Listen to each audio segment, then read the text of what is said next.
Genesis chapter 34. Now Dinah, Jacob's daughter by Leah, went out to visit the women of that place. When Shechem, son of Hamor the Hivite, the prince of that country, saw her, he seized her, raped her, and dishonored her. He was attracted to Jacob's daughter Dinah, and loved the girl, and spoke to her affectionately. Shechem said to his father Hamor, "Get me this girl to be my wife." Now Jacob heard how his daughter Dinah had been dishonored, but said nothing until his sons who were in the fields with his cattle came home. Hamor, father of Shechem, went to speak with Jacob. When Jacob's sons returned from the fields and heard what had happened, they were indignant and very angry that Shechem had committed what was an outrage in Israel by lying with Jacob's daughter, something which should never be done. But Hamor spoke to them, saying, "Shechem my son deeply loves your daughter. Please give her to him to be his wife. Let us intermarry. Give us your daughters, and take our daughters for yourselves.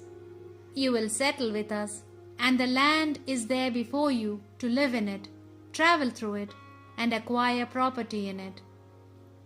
Shechem spoke to the father and brothers of the girl, "If I have found favor with you, I shall give you whatever you ask of me. Fix a high price for the marriage, and whatever gift you require. Whatever you ask, I will give, but only let me have the girl as my wife."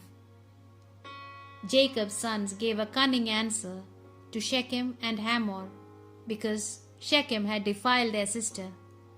"We cannot do such a thing, give our sister to an uncircumcised man, for that would be a disgrace for us.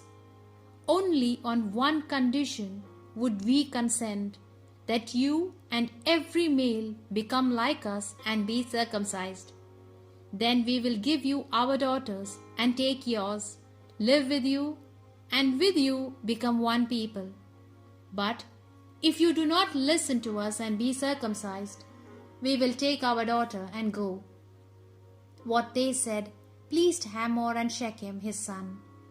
Shechem lost no time in doing what was demanded, for he was truly in love with Jacob's daughter, and he was the most honored in his father's family. So Hamor and his son Shechem went to the gate of their city and spoke to their fellow citizens, "These men are peaceful. Let them settle here and move around freely. The land is vast enough for them. We shall marry their daughters and give our daughters in marriage to them. But on one condition will these people agree to live with us and become one people with us, and that is, that every male among us be circumcised, as they themselves are. If we agree with them, their flocks, their possessions, their cattle will be ours. Let us do what they ask, and they will settle with us." All those who went out to the gate of the city agreed with Hamor and Shechem, and every male was circumcised.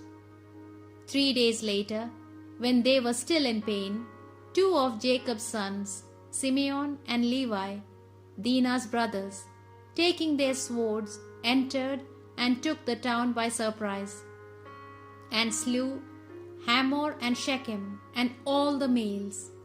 They took Dinah from Shechem's house and went off.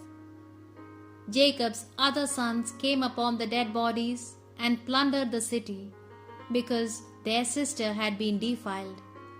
They took their flocks and their herds and their donkeys, whatever was in the city and whatever was in the fields, all their wealth, all their women and children.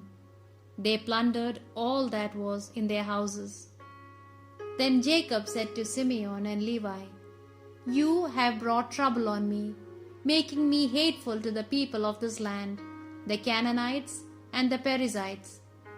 I have only a few men, and if the others unite against me and attack me, I shall be destroyed, myself and my household.